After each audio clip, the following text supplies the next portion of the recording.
경제브리핑 불편한 진실이 여러분의 확실한 두통 치료제가 되어드리겠습니다. 경제 뉴스가 연예 뉴스처럼 쉽게 들리는 그날까지 경제브리핑 불편한 진실.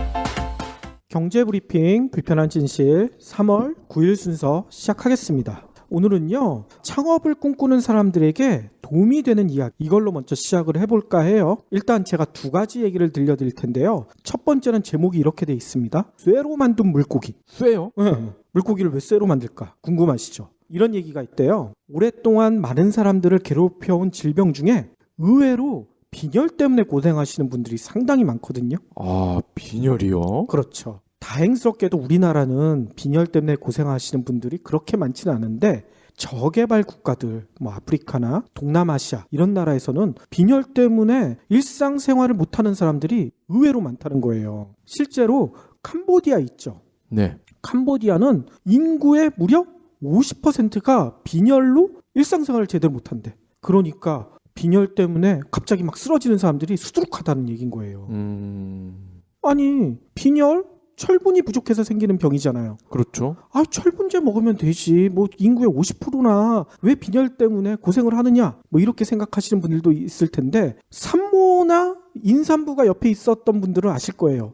철분제 있잖아. 임신을 하게 되면 철분제 사서 먹죠. 네. 근데 철분제가 생각보다 가격이 비싸요. 그렇죠. 평상시에 그거 먹는 사람 드물잖아. 그런데 캄보디아나 이런 데서는 더욱더 철분제를 사 먹기가 힘들겠죠? 그런데 캐나다의 크리스토퍼 찰스란 분이 이 문제를 심각하게 받아들인 거예요.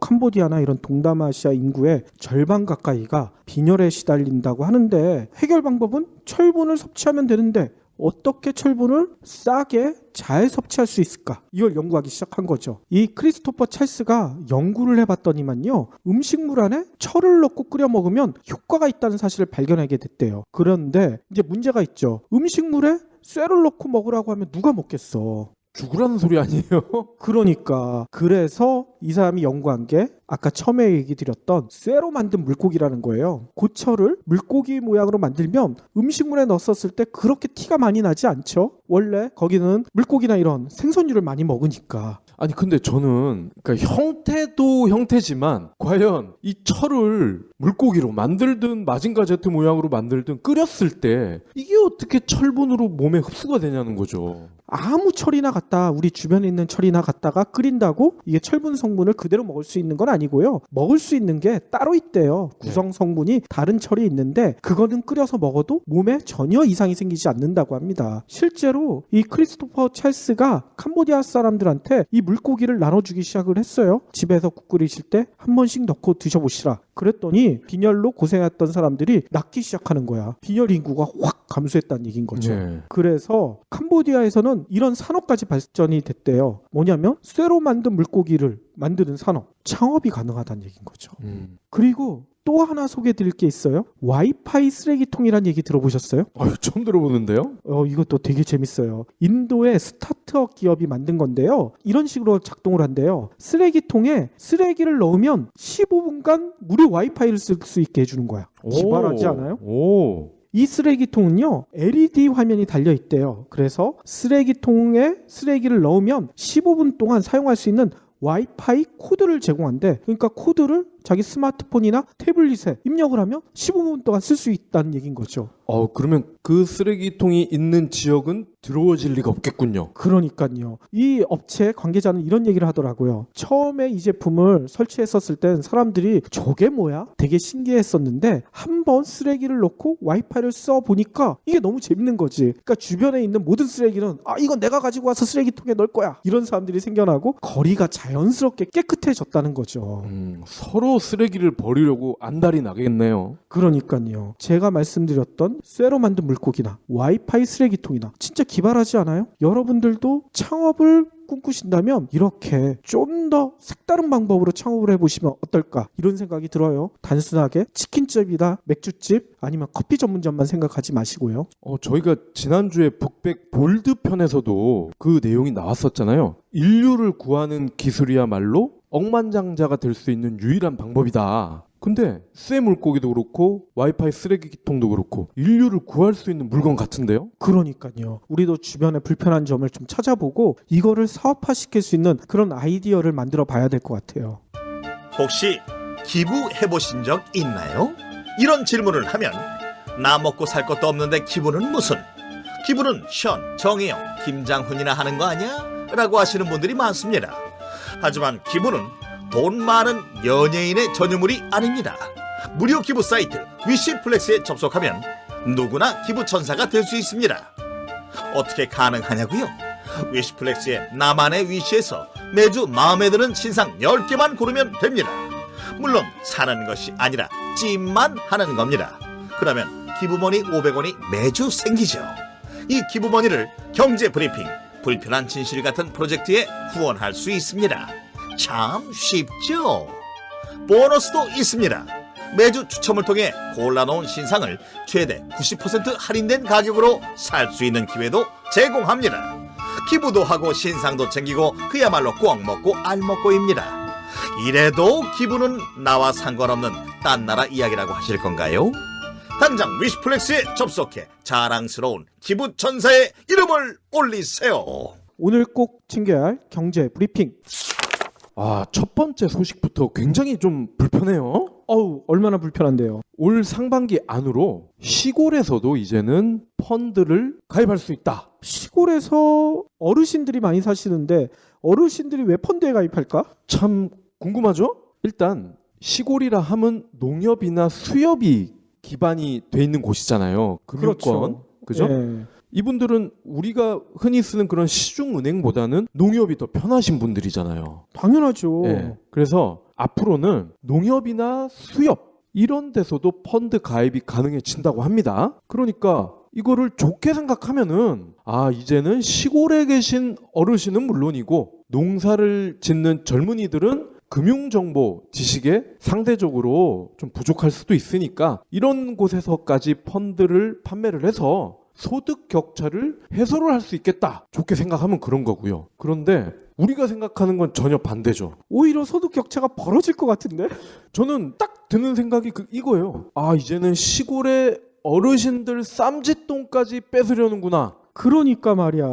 이 펀드라는 게 원금 보장이 안 되는 게 대부분이잖아요.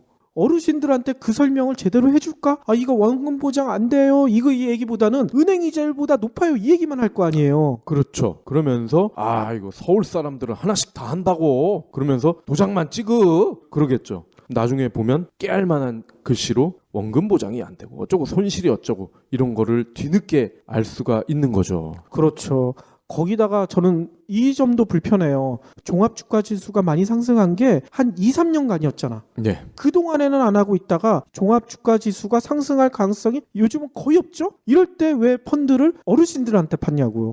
수익률이 높았을 때는 안 팔고 수익률이 떨어지니까 어르신들한테 팔고 이거 너무 속보이는 행태 아니에요? 그동안 주가 부양을 위해서 안간힘을 써왔는데 정부가 하다 안 되니까 최후의 카드를 쓴 게 아닌가 싶어요.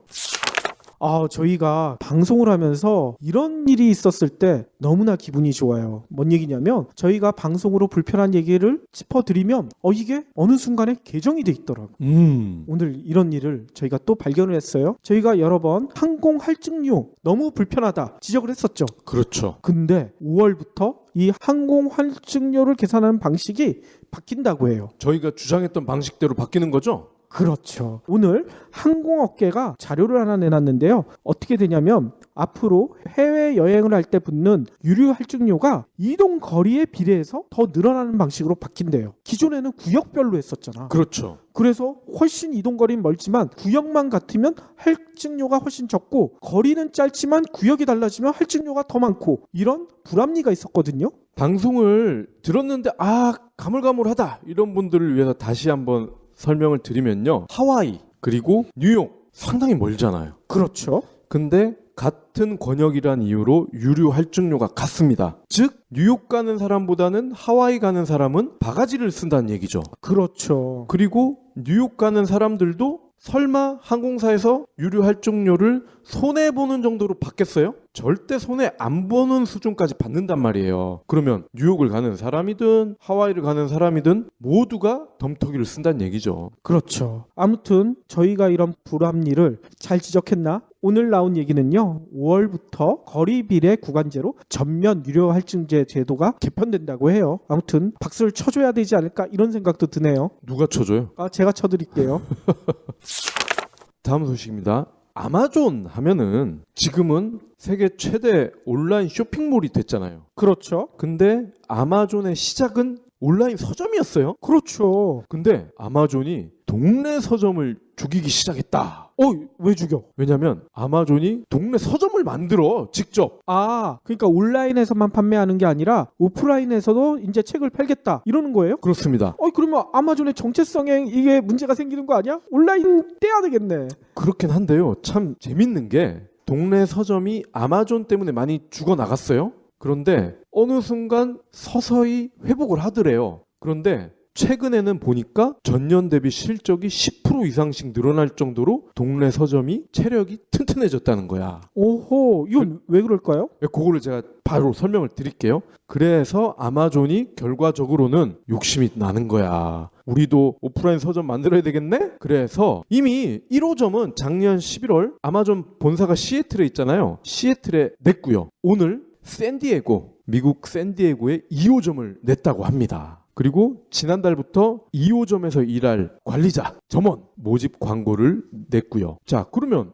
동네 서점이 왜 매출이 10% 이상 늘었지? 궁금해하실 텐데요. 2009년 이때부터 아마존에도 세금을 매겼대요. 뭐에 대한 이 세금이 뭐냐면은 판매세라는 세금이라고 합니다. 근데 2009년 이전까지는 아마존에는 이 판매세를 안 매겼대요. 왜냐하면 눈에 보이는 서점이 없으니까. 눈에 보이는 서점이 없다는 이유로 세금을 안 매겼다는 거예요. 그러니까 그 당시에는 이런 법이 없었던 거죠. 온라인 서점에 대한. 그런데 오프라인 서점에서 항의를 하고 민원이 들어가고 하면서 그때부터 법이 생기면서 아마존이라 하더라도 세금을 똑같이 내게 된 겁니다. 그러니까 온라인 서점이라고는 하지만 가격이 예전만큼 싸지가 않은 거야.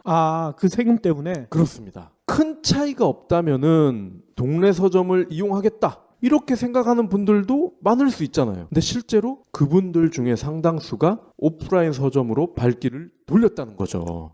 그런데 아마존 얘기를 들어보니까 국내 사정이랑은 완전히 다른 것 같네요. 제가 이 외신을 정리하면서 이런 얘기를 들었어요. 우리나라에서도 서점을 하고 싶은 분이 많은데 지역마다 서점 연합회가 있다고 합니다. 그런데 안타깝게도 서점을 오픈을 하기 전에 이 연합회에서 허락을 해줘야 된다는 거야. 개인이 마음대로 못 내요? 물론 무시하고 할 수는 있답니다. 그런데 그렇게 해버리면은 연합회에서 벤더사라고 그러죠. 책을 도매에서 떼어주는 그런 분들, 이 벤더사에 온갖 협박을 한대요. 한마디로 갑질을 하는군요. 저기는 우리 회원사 아니니까 납품하지 마. 만약에 납품을 할 경우 우리 회원들이 보이콧하겠어. 그런 거야. 그러니까 서점을 하고 싶어도 이러한 문턱이 꽤 높다는 거죠. 조만간 삼성전자가 신형 스마트폰 내놓잖아요. 네. 갤럭시 S7. 근데 갤럭시 S7 가지고 말들이 상당히 많네요. 월스트리트저널이 오늘 이런 보도를 했어요. 갤럭시 S7은 클래스가 다른 스마트폰이다. 특히 소비자들이 원하던 스마트폰 기능을 모두 담았다. 이렇게 극찬을 했어요. 그러면서 한 가지 더 붙였어요. 뭐냐면 카메라에서 갤럭시 S7은 아이폰 6S보다 훨씬 성능이 뛰어나다. 점수를 더 높게 준다는 얘기인 거예요. 사진하면 아이폰 아니에요? 그러니까 말이에요. 그러면서 월스트리트저널은 이런 설명까지 붙였어요. 갤럭시 S7의 12메가픽셀 카메라는 전작인 갤럭시 S6보다 해상도는 낮지만 결론적으로 훨씬 훌륭한 선택이다. 아이폰 6S 플러스보다 3배나 많은 픽셀 수를 가져 갤럭시 S7이 우위에 섰다. 이렇게 평가를 했거든요. 근데 좀 이상하지 않아요? 많이 이상한데요? 왜 아이폰 6S랑 비교를 할까? 곧 아이폰 7이 나올지도 모르는데. 그러니까요. 아니 갤럭시 7은 곧 나오잖아요. 3월 중말에. 아이폰 7은 9월에 나올 거 아닙니까? 그러면 같은 연도에 나온 걸 비교해야지 왜 작년 거를 비교를 하냐고. 그러게 삼성이 뭔가 수를 썼나요? 월스트리트 저널에까지 협찬을 하나요? 마지막 소식입니다. CJ가의 원조 오너죠. 이맹희 회장. 현재 이재현 회장의 아버지죠. 그리고 이건희 삼성 회장의 형이고 아마 이 두 형제가 다툼을 오랫동안 했다는 사실은 다들 알고 계시죠? 그렇죠. 그런데 오늘 충격적인 사실이 드러났어요. 이맹희 회장이 돌아가시면서 200억에 달하는 빚을 남겼다는 거야. 아니 재벌 회장이 왜 이렇게 빚을 많이 남겼대? 신기하죠? 200억을 남겨도 참 이상한데 마이너스 200억 원을 남긴 거예요. 그러면 과연 재벌 중에 재벌인 이재현 회장은 어떠한 선택을 했을까요? 9일 법조계와 CJ그룹이 이렇게 얘기를 했습니다. 한정상속 승인 신고 이게 법원에서 받아들여졌다. 그러니까 한정상속 승인을 내달라 하고 법원에 이미 예전에 요청을 했다는 얘기예요. 그런데 한정 승인을 법원에서 인정을 해줬고 그럼 한정 승인이란 뭐냐? 상속 자산 액수만큼만 채무를 책임지는 제도라고 합니다. 그러니까 이명희 회장의 자산이 6억 정도 된대요. 근데 알고 봤더니 빚은 200억이었던 거죠. 그러니까 6억을 승계를 하면 빚도 6억만큼만 승계를 하는 거예요. 아니 그러면 그 나머지 빚은 어떻게 되는 거예요? 안 갚아도 되는 거죠. 법적으로. 아니 그 채권자들은 망한 거죠. 뭐 이런 일이 다 있나요? 근데 신기한 거는 재벌그룹의 오너 이분이 빚이 마이너스 200억이라는 점 그리고 그 아들이 현존 재벌그룹의 회장인데 200억을 갚기가 싫어서 한정 승인을 했다. 참 이상하지 않아요? 아니 그러니까 거의 한 190억에 가까운 채권이 휴지 조각이 된 건데 엮인 사람도 엄청 많을 거 아니에요. 그 그렇습니다. 사람들 다 파산할 텐데 그리고- CJ 앞에 가가지고 데모하는 거 아니에요? 네. 그리고 이재현 회장은 제 기억으로는 자산 가치만 2조 원이 돼요. 하도 뭐 조조해서 2조가 뭐 많은 돈인가? 라고 생각하실 수도 있지만 어마어마한 돈이에요. 아 그렇죠. 우리야 뭐 꿈에도 꿀 수 없을 만큼 엄청난 돈이죠. 그런 거부인 이재현 회장이 200억을 갚기 싫어서 한정 승인을 했다? 이것도 조금 이상해요. 그런데 그 200억 원을 받아야 할 사람들을 보니까 대충 짐작이 가. 누군데요? 알고 봤더니 이건희 회장이랑 싸울 때 변호사를 써야 될 거 아닙니까? 네. 그죠? 이 변호사 그리고 법원에 소송을 하거나 이럴 때 인지대 값이 꽤 비싸다고 합니다. 이 두 가지 비용을 합쳤더니 약 200억 원이라는 거예요. 변호사 비용이 200억 원이라고? 그렇습니다. 와 말도 안 돼. 근데 결과적으로는 졌어요. 이맹희 회장이. 그래서 그런 것 같아요. 이재현 회장도 200억이란 돈을 일반적인 채무자나 이런 분이었다면 아마 갚았을 것 같기도 해. 근데 패소한 변호사들이야. 그래서 에이씨 엿먹어라 하고 안 갚는 게 아닐까 그런 생각이 드네요. 소송에서 졌으니까 니들이 책임져라. 그렇죠. 6억만 갚는 게 불법이 아니야. 합법이야. 합법이라는데 법으로 흥한 너네들 법으로 한번 망해봐. 이런 심리가 아닐까요? 충분히 그럴 수 있을 것 같아요. 안녕하세요, 해리입니다. 여러분, 꼬박꼬박 내는 반값을 생각하면 집 선택은 신중해야 합니다. 360도 리얼뷰와 조건 검색, 그리고 매물도 많은 다방으로 찾으세요. 반값이 얼만데 볼 수 있는 건 다 봐야죠. 방 찾을 땐 다방. 그러면 오늘의 섹션 취업 일자리 얘기를 드릴 텐데요. 제가 지금부터 들은 얘기 듣고 이게 무슨 취업이랑 일자리랑 관계가 있어? 이렇게 의문을 가지시는 분들도 계실 텐데 끝까지 들어보시면 제가 왜 이 얘기를 하는지 좀 아실 수 있을 것 같아요. 일단요. 잠시 과거 얘기를 해볼까 해요. 홍길동이랑 로빈훗 다 아시죠? 당연하죠.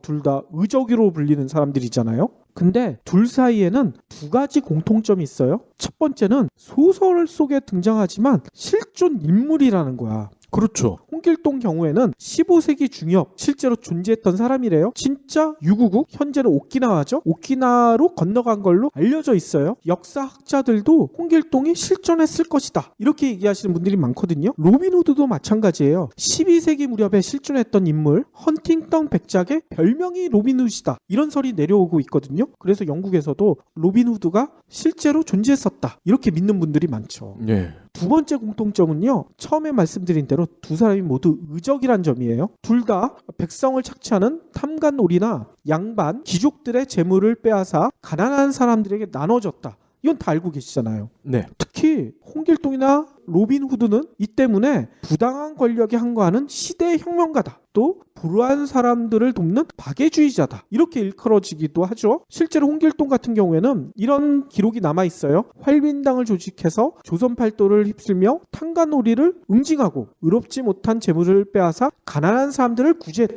이런 기록이 나오죠. 로빈 후드도 근거지인 셔우드 숲을 지나가는 사람이 귀족이거나 부자이면 돈을 빼앗고 천한 신분이거나 가난한 사람이면 빼앗은 돈을 나눠줬다. 이런 기록들이 남아있어요. 근데 홍길동이나 로빈 후드 둘 다 국가로부터는 나라를 위태롭게 만드는 도둑 이렇게 탄압을 받았잖아. 그렇죠. 특히 권력층들은 홍길동 잡아라, 로빈 후드 잡아라 상금까지 내걸고 반감이 대단했잖아요. 이제 다시 현재 얘기를 한번 해보겠습니다. 어제 외신에 재미난 얘기가 떴어요. 세계 최대 소셜미디어 업체인 페이스북 있죠. 네. 페이스북이 최근 보인 행태가 너무나 이상하다. 이런 얘기가 떴어요. 지난 6일 영국 일간 데일리 메일이 보도를 했는데요. 페이스북이 2018년까지 영국 법인 임직원들에게 2억 8천만 파운드, 우리나라 돈으로 봤더니만 4,800억 원이거든요.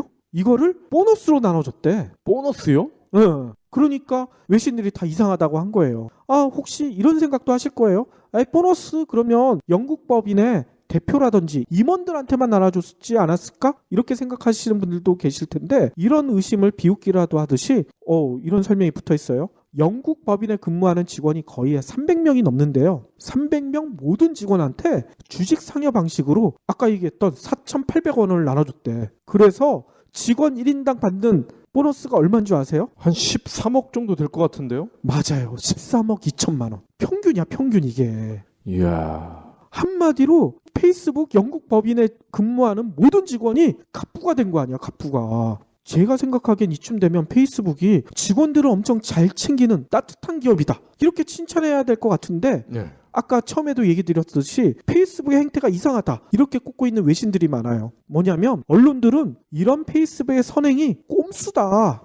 꼼수라고 매도를 하고 있어. 좀 궁금하시죠? 왜 꼼수냐? 외신들은 페이스북 영국 법인이 2014년에도 영국에서 1억 5천만 파운드의 매출을 올렸는데 우리나라 돈으로 약 2,500억 원 정도 되더라고요. 근데 법인세로 고작 4,300 파운드, 그러니까 우리나라 돈으로 700만 원 정도 내는데 그쳤다. 이렇게 보도를 했어요. 이거 뭐 때문인지는 아시죠? 저희가 시사용어로 얼마 전에 집어드렸던 구글세 때문이잖아요. 네. 근데 외신들은 이 얘기까지 붙였어요. 법인세는 이렇게 조금만 내면서도 당시 직원들에게 상여금으로 3,540만 파운드, 그러니까 558억 원 정도를 줬다는 거예요. 작년에도 상여금을 엄청 주고 올해 또 준 거야. 페이스북 같은 경우에는. 그러니까 이런 얘기인 거죠. 한마디로 페이스북은 법인세를 내지 않을 목적으로 직원들에게 매년 거액의 상여금을 안겨주고 있다. 이게 말이나 되느냐? 외신들이 이렇게 짓고 있는 거야.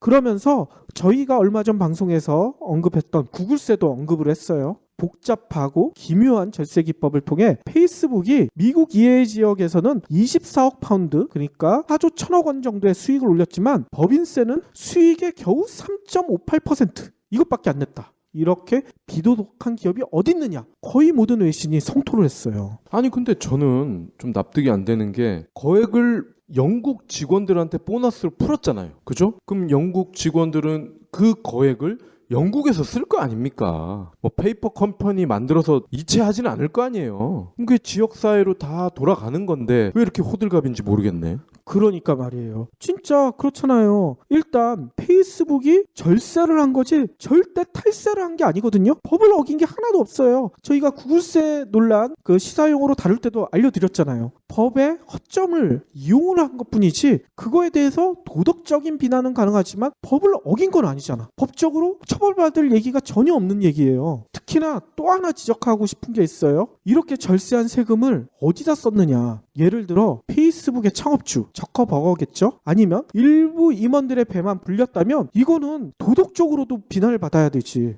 근데 전 직원이 고르게 나누게 썼다? 이거 도덕적으로 비난할 수 있어요? 그 가족들도 혜택을 볼 텐데. 그러니까 말이에요. 제가 하고 싶은 얘기가 그겁니다. 부자들의 돈을 훔친 홍길동이나 로빈후드를 도둑이라고 비난한 사람 없잖아. 일부 권력층들만 도둑이라고 비난했지. 페이스북이 세금을 탈세한 도둑이라고 비난해야 될까? 참 의문이 든다는 얘기인 거죠. 그리고 조금 더 생각을 해보면요. 아마 페이스북도 다른 절세 방법을 알고 있었을 거예요. 법인세를 덜 내기 위한 방법. 하지만 그 다른 방법을 쓰지 않고 직원들에게 보너스를 많이 주는 걸 택했단 말이죠. 그게 중요한 거 아닙니까? 그렇죠. 또 하나 얘기를 지금부터 드릴게요. 우리나라 기업들도 페이스북 못지않게 절세의 달인이래요. 이 사실 알고 계세요? 아, 절세를 잘한대 우리나라도? 그럼요. 우리나라도 엄청나게 기발한 방법으로 절세를 하고 있어요. 대표적인 예가 지난해 한번 난리가 났었죠. 법인 차량. 네. 법인 차량으로 절세한다는 얘기를 저는 그때 처음 들었고 진짜 와 이런 방법도 있구나 이 생각을 했거든요. 지난해 보도된 내용 기억을 좀 상기시켜 드리자면 이런 내용이었죠. 고급 승용차를 법인 명의로 리스하면요. 차량 구입에서부터 기름값까지 모든 유지비가 법인명으로 인정받아서 영업비용으로 처리할 수 있대요. 그러니까 법인 영업 비용이 늘어나게 되는 거잖아요. 그만큼 영업이익을 줄일 수가 있어요. 한마디로 법인세를 덜 낼 수가 있다는 얘기인 거예요. 그렇죠. 거의 모든 기업들이 오너로부터 임원까지 엄청 고급 자동차를 굴리고 있잖아. 그게 다 절세를 하기 위한 목적이었다. 이게 드러나 버렸잖아요. 지난해 조사 자료에 따르면요. 이렇게 법인차 리스를 통해서 감면된 세금이요. 얼마나 되는 줄 아세요? 무려 1조 원. 이러니 절세의 단일이라고 할 수밖에 없잖아요. 우리나라 기업들이 절세의 단일이라고 얘기해야 될 또 한 가지 이유가 있어요. 또 있어요? 증여. 지난해 국감 때 이런 얘기가 나왔어요. 신학용 의원이 자료를 하나 공개했는데 대기업 집단 중 미성년자 주식 소유 현황 이 자료를 봤더니 2014년 기준으로 15개 기업에서 미성년 친족 무려 39명이 계열사 주식을 보유하고 있대요. 뭐 보유하는 거야? 뭐 그럴 수 있다고 치겠는데 이들이 보유한 주식 가치가 당시 시가로 환산해 봤더니 얼마인 줄 아세요? 960억 원. 그러면 한 명당 평균 25억 원의 주식을 가지고 있다. 그렇죠. 애들이 미성년자가 특히 그룹별로 보면요. GS그룹 있죠. GS그룹은요. 미성년 친족 6명이 무려 710억 원 이렇게나 많이 가지고 있대. 여기는 애들당 100억이네요. 그러니까 뿐만 아니에요. 두산, 롯데, LS, 대림, OCI, 효성, 동국제강, 한국타이어, 태광, 세아, 현대산업개발, 대성, 중흥건설. 이름 부르기도 힘드네. 거의 모든 대기업들이 이렇게 친족 미성년자들한테 지분을 손에 쥐어주고 있다는 얘기인 거예요. 왜 이렇게 미성년 친족들에게 주식을 쥐어주고 있을까? 경영권 강화라는 얘기도 있어요. 하지만 절세 효과를 노린 거라는 분석도 많아요. 뭔 얘기냐면 일찍 주식을 증여하는 게 나중에 상속세나 증여세를 덜 낼 수 있다는 거야. 이것도 합법적인 절세인 거죠. 탈세는 아니란 말이에요. 네. 제가 왜 페이스북이랑 우리나라 기업 이렇게 얘기를 했냐면 둘 다 엄청난 절세를 해왔어요. 페이스북도 아까 보니까 거의 한 4천억 원 가까이 절세를 한 거고 우리나라 기업들도 법인차 리스나 뭐 이런 걸 따지면 엄청난 절세를 한 거잖아. 근데 여러분들 보시기에 어떠세요? 절세를 하더라도 페이스북이 좀 더 세련돼 보인다 이런 생각이 들지 않으신가요? 세련미를 넘어서서 휴머니즘이 있잖아요. 그렇죠. 우리나라는 지들 친족들에만 휴머니즘을 보이지 직원들한테는 짤 없잖아. 그러니까요. 제가 절세 기법뿐만 아니라 짚고 싶은 게 그거예요. 페이스북은 절세를 하면서도 직원을 먼저 생각을 해요. 직원을 챙긴다고요. 기업이 바라보는 시각이 창업주가 아니라 자신의 회사에서 근무하는 직원들을 바라본다. 근데 우리나라 기업들은 절세를 하면서도 자신들만 챙기고 있어. 너무나 바라보는 시각이 다르다는 이런 생각이 들더라고요. 그래서 제가 처음에 홍길동이나 로빈후드를 언급했잖아요. 여러분들 생각은 어떠세요? 저는 페이스북의 절세 기법을 보면서 홍길동이나 로빈후드 같은 의족의 풍모가 엿보인다 이런 생각이 드는데 이게 너무 지나친 생각일까요? 반면에 우리나라 그룹들이 하는 절세는 그냥 한낱 도둑에 지나지 않다 이런 생각이 드는데요. 여러분들의 일자리와도 이게 관련이 있는 얘기라서 오늘 페이스북과 우리나라 기업들의 절세 기법 지금까지 살펴봤습니다.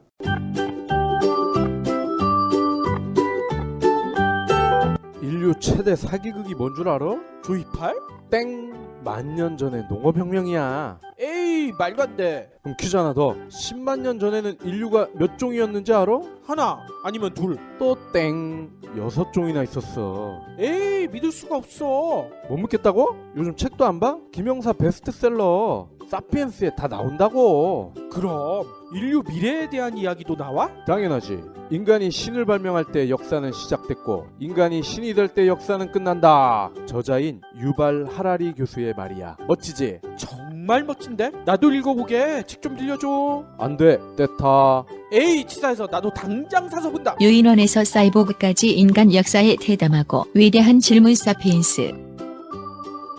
박 PD는 누가 부탁을 했었을 때 잘 들어주시는 편이시잖아요. 거절 잘 못하잖아. 아, 저는 사람 봐서. 에이, 제가 보니까 후배들이나 선배들이 뭐 부탁할 때 거의 거절 못하던데.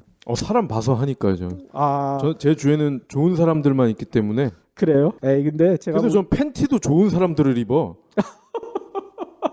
아, 그렇군요. 아무튼 직장 생활을 하다 보면 상사나 동료들이 여러 가지 부탁이나 지시를 할 때가 많은데 이걸 모두 다 들어줄 수가 없잖아. 그래서 거절을 해야 되는데 이거 거절 잘 못하는 사람들, 박 PD 같은 사람들은 진짜 괴로워요. 이걸 어떻게 거절해야 되나? 내가 거절하면 저 사람 기분 나빠할 텐데. 그래서 제가 페이스북에 봤더니 이런 얘기가 있어요. 현명한 거절법. 5가지가 들어있어. 그래서 지금부터 5가지를 박 PD한테 알려주려고요. 저희 애청자 여러분들도 한번 들어보세요. 일단 거절을 할 때 이렇게 하래요. 상대방에게 지금 불편한 얘기를 꺼낼 것이라고 예고하자. 뭔 얘기냐면 거절을 해야 되는데 미리 내가 거절할 것이라는 암시를 줘야 된다는 얘기예요. 예를 들어 이런 거죠. 제가 지금 좀 꺼내기 어려운 얘기를 할 건데요. 방금 말씀하신 단가에 대해서는 제 입장을 솔직하게 말씀드려도 될까요? 이렇게 하면 상대방이 에이 됐어 이러지 못할 거 아니야. 좀 더 자연스럽게 거절을 할 수 있고 상대방도 반론에 대해서도 예상할 수 있기 때문에 상대방을 당황시키지 않을 수 있다는 얘기인 거예요. 제가 지금 꺼내기 어려운 이야기이긴 한데 아주 좋아요. 매너 좋고. 근데 아마 상대 중에 이런 사람들 있을 거예요. 그럼 꺼내지 마. 에이, 그러면 안 되지. 두 번째, 논쟁의 여지가 없는 사실을 전달하자. 이 얘기가 뭐냐면요. 그냥 이건 좀 안 돼요 이렇게 하기보다는 통계나 객관적 사실 아니면 주변에 있었던 사례 이런 거를 들면서 거절하면 조금 더 스무스하게 부드럽게 거절할 수 있다는 얘기인 거예요. 예를 들어 이런 거예요. 통계청에 따르면 해당 제품의 원료 가격이 작년에 10%나 인상됐습니다. 그런데 말씀하신 단가로 맞춰서 하게 되면 저희가 20%의 손실을 보게 됩니다. 이건 객관적인 팩트잖아요. 그러면 상대방이 단가를 후려치기가 힘들다는 얘기인 거죠. 그렇죠. 이건 동의하시나 봐요? 맞습니다. 이 두 번째 얘기는 정말 중요한 것 같아요. 꼭 협상을 하는 이야기뿐만이 아니라 연인이든 가족이든 논쟁의 여지가 없는 팩트로 이야기를 꺼내거나 마무리하는 거는 정말 중요한 것 같아요. 그렇죠. 세 번째는 비난이 아닌 나의 감정을 전달하자. 이렇게 돼 있어요. 이게 뭔 얘기인가 저도 좀 궁금했는데 설명이 이렇게 돼 있습니다. 사례가 있더라고요. 제가 이렇게 결정을 해서 회사로 돌아가면 회사에서 내부적으로 왜 이렇게 결정을 하고 가격을 책정했느냐 이런 질책을 받을 수 있습니다. 참 걱정이 됩니다. 나의 사정이나 감정을 전달하는 거예요. 그러니까 당신이 잘못한 게 아니라 나의 상황이 이 정도로 어렵다. 좀 이해해달라. 좀 더 현명하게 거절하는 방법이 아닌가? 이런 생각이 드네요. 이것도 아주 세련된 화술이에요. 근데 또 욱하는 상대방 그럴 수 있어요. 야, 그럼 사장 나오라고 그래.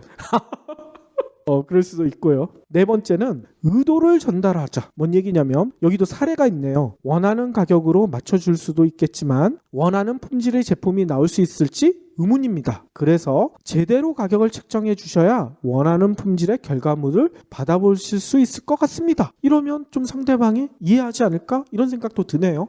이것도 아주 세련된 화법입니다. 예. 5번째가 저는 제일 마음에 들더라고요. 상대방의 피드백을 받자. 뭔 얘기냐면 거절을 열심히 했는데 상대방이 아무리 좋은 사람이라도 기분이 나쁠 거 아니야. 그러니까 마지막에 이런 얘기를 붙이란 얘기인 거예요. 너무 제 입장만 말씀드린 것 같습니다. 제 의견에 대해서 어떻게 생각하십니까? 반문을 하는 거지. 그러면 상대방은 지금까지 뭐 이렇게 기분 나쁘더라도 당신 입장 그럴 수도 있겠네요. 좀 스무스하게 넘어갈 수도 있다는 얘기인 거예요. 그럼 아는 놈이 네 얘기만 했냐? 그럴 수도 있죠. 그러면서 본인은 그렇게 거절 못하잖아. 앞으로 제가 알려드린 5가지 방법 조금 몸에 체득하셔가지고 그렇게 농담처럼 얘기하지 말고 제대로 한번 거절해보세요. 근데 이 5가지 모두 공통점은 그런 것 같아요. 상대방의 의향을 나도 공감을 하겠다. 그런 거잖아요. 그렇죠. 아주 세련되게 나의 뜻도 전달하고 아주 훌륭한 소통법인 것 같아요.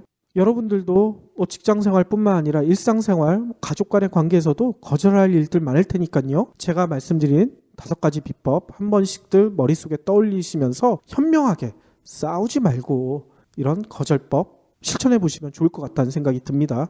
어쨌건 이 정가의 보도는 사장 나오라고 그래요.